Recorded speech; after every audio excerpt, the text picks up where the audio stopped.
राजस्थान की रैली में बोले अमित शाह, लाल रंग का फोटो मत रखना, लाल डायरी से नाराज हो जाएंगे।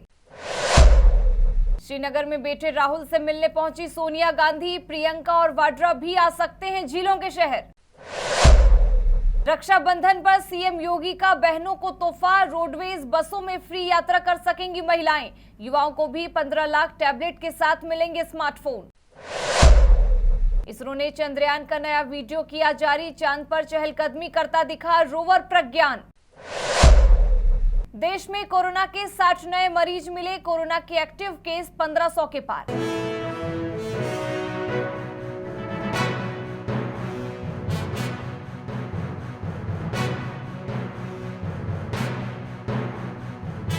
नमस्कार, आप देख रहे हैं न्यू इंडिया लाइव और आपके साथ मैं हूं सलोनी शिवा। बुलेटिन की शुरुआत करेंगे उत्तर प्रदेश और उत्तराखंड के तमाम बड़ी खबरों के साथ। यूपी सरकार ने रक्षाबंधन के अवसर पर बहनों को बड़ा तोहफा दिया है। राखी के दिन प्रदेश के प्रमुख शहरों में यूपी रोडवेज की बसों में महिलाएं फ्री यात्रा कर सकेंगी। उत्तर प्रदेश सरकार के संयुक्त सचिव कल्याण बनर्जी ने इस संबंध में नगरीय परिवहन विभाग को पत्र लिखकर निर्देश जारी कर दिए हैं कि रक्षाबंधन पर्व पर 30 अगस्त की रात 12 बजे से लेकर 31 अगस्त की रात 12 बजे तक महिलाओं को नगरीय बसों में निःशुल्क यात्रा की सुविधा उपलब्ध कराई जाएगी। ये सुविधा प्रदेश के प्रमुख शहरों में महिलाओं को दी जाएगी।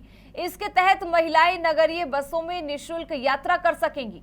निर्देशों के मुताबिक यूपी के 14 प्रमुख शहरों में नगरीय बसों में महिलाओं को निःशुल्क यात्रा की सुविधा उपलब्ध कराई जाएगी। इस आदेश के बाद अब रक्षाबंधन के पावन पर्व पर महिलाओं को अपने भाई के घर आने जाने में दिक्कतों का सामना नहीं करना पड़ेगा। माना जा रहा है कि इस आदेश के बाद बड़ी संख्या में महिलाएं राखी के दिन भाई से मिल सकेंगी। त्योहार को देखते हुए यूपी सरकार की ओर से उठाया गया ये कदम बेहद सराहनीय है। हालांकि पिछले कुछ सालों से ये अक्सर देखा जाता है कि राखी के दिन सरकारें एक दिन के लिए निःशुल्क सेवा शुरू कर देती है। साथ ही आपको बता दें कि योगी सरकार यूपी के युवाओं को लोकसभा चुनाव से पहले बड़ा तोहफा देने के लिए तैयार है। योगी सरकार भी युवा लोगों को 15 लाख टैबलेट देगी। टैबलेट, स्मार्टफोन भी इनमें शामिल होंगे। सरकार सितंबर के दूसरे सप्ताह से 25 लाख स्मार्टफोन युवा लोगों को देने लगेगी। कैबिनेट ने पिछले मंगलवार को स्मार्टफोन बांटने का निर्णय लिया। 15 लाख टैबलेट खरीद के प्रस्ताव को अब आईटी विभाग जल्द ही कैबिनेट से मंजूर करेगा। यूपी के सिद्धार्थनगर जिले के जोगिया उदयपुर थाना क्षेत्र के कटिया गांव में आज एक पिता ने अपने 2 बच्चों को जहर खिलाकर खुद भी जहर खा लिया, जिससे तीनों की तबीयत बिगड़ गई। घटना की जानकारी मिलते ही आनन फानन में पड़ोसियों ने उन्हें जिला अस्पताल में भर्ती कराया, जहां उपचार के दौरान एक बच्चे की मौत हो गई और एक बच्ची और पिता को डॉक्टरों ने मेडिकल कॉलेज गोरखपुर के लिए रेफर कर दिया है। आपको बता दें कि पूरा मामला कटिया गांव का है, जहां के पूर्णमासी का बेटा ध्रुव कुमार मुंबई में रोजगार के चलते रहता था, जहां उसने एक युवती से शादी कर ली, जिससे 2 बच्चे 8 साल की सपना और 3 साल के कुलमूर्ति हुए। लगभग 1 वर्ष पहले पत्नी की मृत्यु हो गई, जिसके बाद वो बच्चों को लेकर गांव आ गया और टेम्पो आदि चलाकर गुजर बसर कर रहा था। आज शाम अचानक दोनों बच्चों और पिता को खूब उल्टी करते देख घटना की जानकारी लोगों को हुई, जिसके बाद सभी को इलाज के लिए जिला चिकित्सालय लाया गया, जहां सबसे छोटे बच्चे की मौत हो गई और बाकी दोनों को मेडिकल कॉलेज रेफर कर दिया गया। आज मथुरा में भारतीय किसान यूनियन के कार्यकर्ताओं ने डीएम कार्यालय को घेर वहां पर आंदोलन किया। इस आंदोलन में हजारों कार्यकर्ताओं ने भाग लिया। सबसे पहले सभी कार्यकर्ता टैंक चौराहे पर एकत्रित हुए और अपने वाहनों को वहीं खड़ा कर पैदल कलेक्ट्रेट के लिए कूच किया। इतनी भारी भीड़ को देखकर प्रशासन के हाथ पैर फूल गए और जिला अधिकारी कार्यालय पर बैठ गए और भजन कीर्तन करने लगे। इस आंदोलन में कार्यकर्ताओं में नया जोश देखने को मिला है। किसान नेताओं के अनुसार यह आंदोलन बिजली, पानी, सड़क और आवारा गौवंश की समस्या को लेकर किया गया है। आपको बता दें कि इस आंदोलन में भारतीय किसान यूनियन अराजनीतिक के मंडल अध्यक्ष श्री राजकुमार तोमर, जिला अध्यक्ष सोनवीर सिंह, प्रधान उदयवीर, सरपंच अवधेश रावत और अन्य सभी कार्यकर्ता मौजूद हैं। मंडल आयुक्त ऋतु महेश्वरी की अध्यक्षता में मथुरा वृंदावन विकास प्राधिकरण के सभागार में वृंदावन विकास प्राधिकरण, ब्रजतीर्थ विकास परिषद, पर्यटन, नगर निगम, लोक निर्माण विभाग, NHAI आदि विभागों द्वारा किए जा रहे विभिन्न कार्यों की समीक्षा बैठक संपन्न हुई। मंडल आयुक्त ने वीसी एमवीडीए नगेंद्र प्रताप को निर्देशित किया कि यमुना जी के आसपास क्षेत्र में किसी भी प्रकार का अवैध निर्माण नहीं होना चाहिए। अवैध निर्माण को प्रतिबंधित करते हुए सभी अवैध निर्माण पर कार्रवाई सुनिश्चित करें। अभियान चलाकर रूफटॉप पर नियम अनुसार कार्रवाई करें। उन्होंने निर्देश दिया कि जनपद की सड़कों को मॉडल रोड के रूप में विकसित किया जाए। रोड पर बेंच, चौराहों का डेवलपमेंट, स्ट्रीट लाइट, वृक्षारोपण, फुटपाथ, फाउंटेन, स्कल्पचर आदि की व्यवस्था की जाए। उन्होंने कहा कि प्रथम चरण में 10 स्कल्पचर बनाए जाएं। लोक निर्माण विभाग के अधिकारियों को निर्देश दिए कि सभी कार्यों में गुणवत्ता और पारदर्शिता सुनिश्चित करें और घाटों को विकसित किया जाए और कल्चरल साइट के रूप में बनाया जाए, जहां पर निरंतर रूप से आरती और अन्य प्रकार की सांस्कृतिक कार्यक्रमों का आयोजन नियमित रूप से किया जाए। महोदय द्वारा बैठक में निर्देशित किया गया कि पीपीटी मॉडल पर पार्किंग को विकसित किया जाए। नई पार्किंग हेतु जमीन अधिग्रहण के कार्यों में तेजी लाएं। इलेक्ट्रॉनिक मैनेजमेंट सिस्टम के अंतर्गत स्मार्ट पार्किंग सुनिश्चित करें, जिससे श्रद्धालुओं को पार्किंग में उपलब्ध स्थान, किस पार्किंग में कितनी जगह है आदि सुविधाओं से लाभान्वित करें। साथ ही निर्देश दिए गए हैं कि सभी कार्यों को ससमय पूर्ण करें और कार्यों में गुणवत्ता का विशेष ध्यान रखें। सख्त निर्देश देते हुए कहा गया है कि यदि उनके द्वारा किए गए कार्य ससमय पूर्ण नहीं होते हैं तो संबंधित अधिकारी के खिलाफ कार्रवाई की जाएगी। लापरवाही पाई जाती है तो निर्माण एजेंसी को ब्लैकलिस्टेड किया जाएगा और कॉन्ट्रैक्टर पर कार्रवाई की जाएगी। लोक निर्माण विभाग के अधिकारी को निर्देश दिए गए कि सभी प्रकार के निर्माणाधीन सड़क मार्गों के कार्यों में तेजी लाएं। जनपद में निकास और प्रवेश मार्गों को मॉडल रोड के रूप में विकसित करें। मार्गों पर light, facade, wall painting, plantation, statue आदि कराना सुनिश्चित करें, जो जनपद में आने वाले श्रद्धालुओं हेतु आकर्षण का केंद्र बने। ब्रिज तीर्थ विकास परिषद और पर्यटन विभाग जनपद में बने विभिन्न ओपन एयर थिएटर में सांस्कृतिक कार्यक्रम कराए और नगर निगम नए पार्क विकसित करें। जनपद में फेमस फूड पॉइंट विकसित किया जाए, जहां पर जनपद के विभिन्न प्रकार के प्रसिद्ध व्यंजनों, भोजन प्रसाद आदि की व्यवस्था हो। उन्होंने श्रद्धालुओं को मंदिरों के दर्शन करने हेतु गोल्फ कोर्ट की सुविधा, पिंक टॉयलेट के निर्माण, इंटरैक्टिव म्यूजियम, पार्कों के निर्माण, विभिन्न स्थानों पर लाइट और साउंड शो कार्यक्रम आदि करने के निर्देश दिए गए। केंद्रीय मंत्री एसपी सिंह बघेल के डांस का वीडियो सोशल मीडिया पर तेजी से वायरल हो रहा है। आगरा में बुधवार को हरियाली तीज के अवसर पर दर्शन स्पर्श चैरिटी क्लब ने गेट टुगेदर कार्यक्रम का आयोजन किया था। कार्यक्रम में महिलाएं जीजा तू काला गाने पर डांस कर रही थी। महिलाओं की जिद के आगे मंत्री बघेल खुद को रोक नहीं सके। उन्होंने पत्नी मधु बघेल के साथ महफिल में चार चांद लगा दी। गाने के धुन पर डांस कर रही महिलाओं ने मंत्री बघेल का हाथ पकड़कर खींच लिया। कैमरे के सामने आए मंत्री डांस करने से थोड़ा हिचकिचाए। महिलाओं ने जिद पकड़ ली। आखिरकार मंत्री को महिलाओं की जिद के आगे हार माननी पड़ी।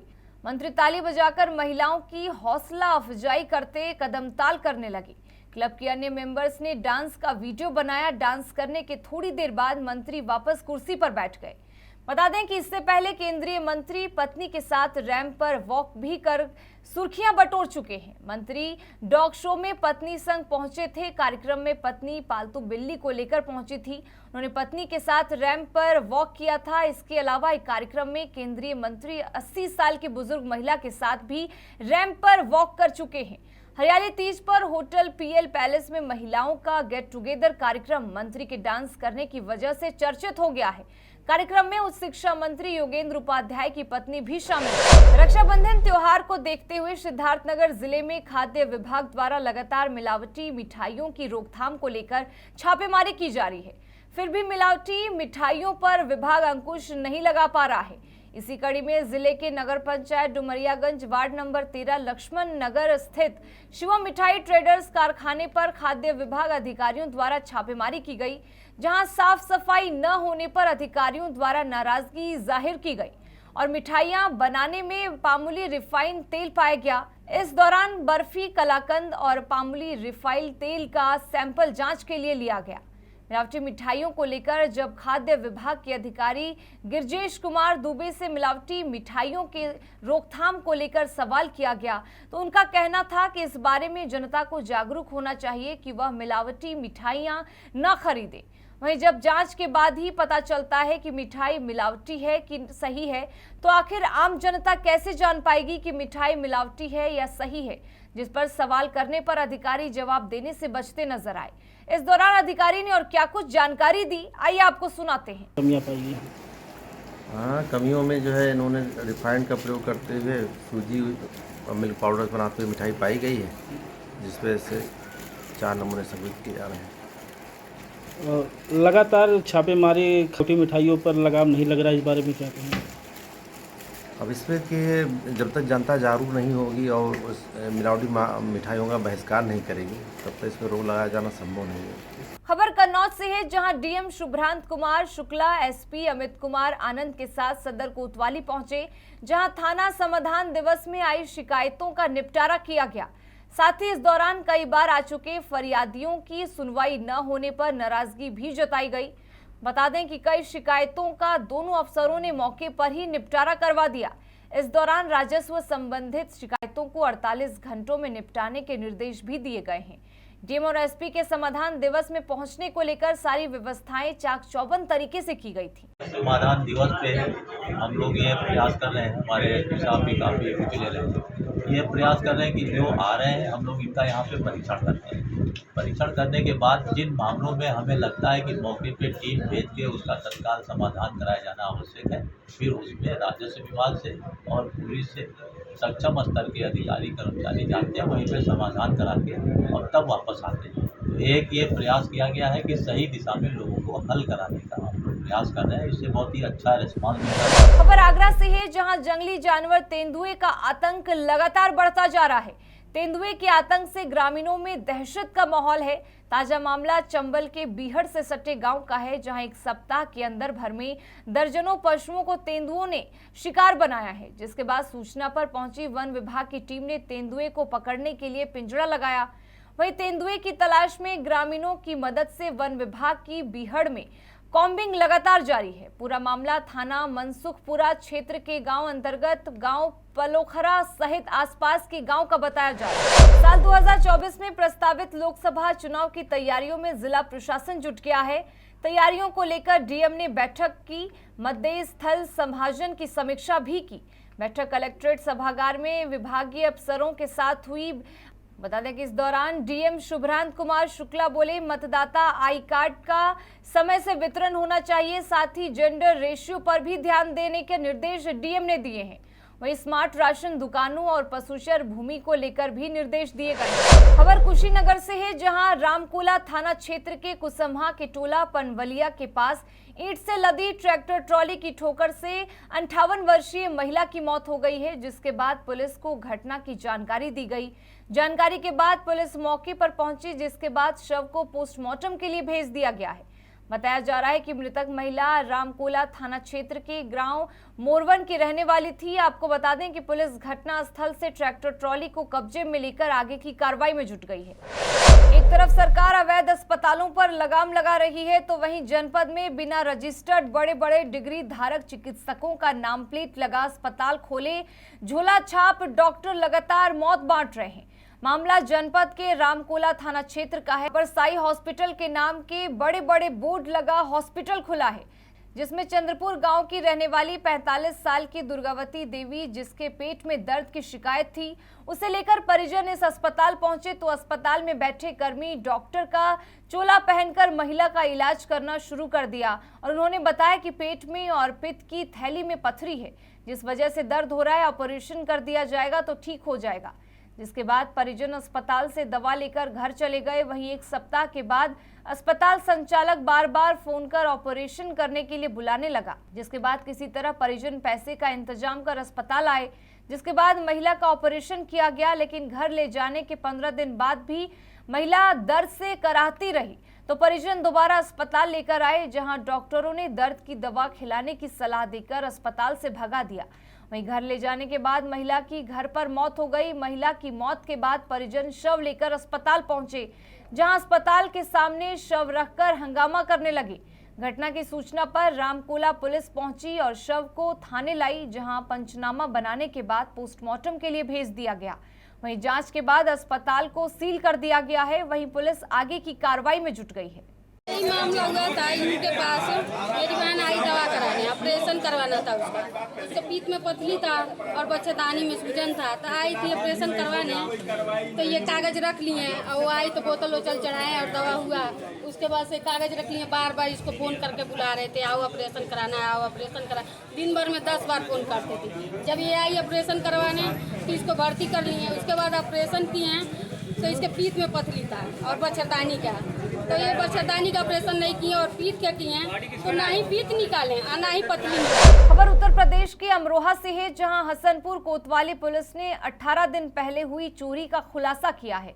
वहीं चोरी के मामले में 4 आरोपियों को गिरफ्तार कर लिया गया है। आरोपियों के पास से चोरी के 15,220 रुपए, 2 तमंचे, 4 कारतूस और 2 चाकू पुलिस ने बरामद किए हैं। दरअसल यह पूरा मामला हसनपुर कोतवाली का है, जहां पर 7 अगस्त की दोपहर को नगर के रेहरा रोड स्थित सभासद शुभम अग्रवाल के पिता रघुनंदन अग्रवाल की दुकान से चोरों ने गल्ला चोरी कर लिया था, जिसमें लगभग 40,000 रुपए होने का दावा किया गया। कोतवाली पुलिस ने पीड़ित की तहरीर पर अज्ञात के खिलाफ मुकदमा दर्ज कर लिया था। पुलिस ने बताया कि घटना के खुलासा करने के लिए पुलिस की 5 टीमें कार्य कर रही थी। मार्ग के सीसीटीवी कैमरों को खंगाला भी गया, लेकिन पुलिस को कामयाबी नहीं मिल पाई थी। लेकिन गुरुवार की रात कोतवाली पुलिस ने मुखबिर की सूचना पर नगर के गजरौला मार्ग स्थित MRF सेंटर के निकट लूट की घटना को अंजाम देने के लिए खड़े 4 शातिर अभियुक्तों को गिरफ्तार किया। पूछताछ के दौरान पकड़े गए अभियुक्तों ने अपने नाम गुलाम मोहम्मद पुत्र मोहम्मद जाफर, जैनुअल पुत्र आबिद, जफर पुत्र कयूम और साबिर पुत्र रमजानी निवासी ग्राम माडली, थाना एचौड़ा, जनपद संभल बताया। पूछताछ के दौरान पुलिस को अभियुक्त गुलाम मोहम्मद, जैनुअल और जफर ने 18 दिन पहले रहरा मार्ग पर व्यापारी के यहां गल्ला चोरी करने की घटना को स्वीकार किया। तलाशी के दौरान अभियुक्तों के पास से 2 तमंचे, 2 चाकू, 4 कारतूस, 1 मोटरसाइकिल और 15,220 रुपए बरामद किए। प्रभारी निरीक्षक सुशील कुमार वर्मा ने खुलासा करते हुए ये सारी जानकारी दी। फिलहाल इस बुलेटिन में बस इतना ही, लेकिन तमाम खबरों के लिए बने रहें हमारे साथ और देखते रहें न्यू इंडिया लाइव।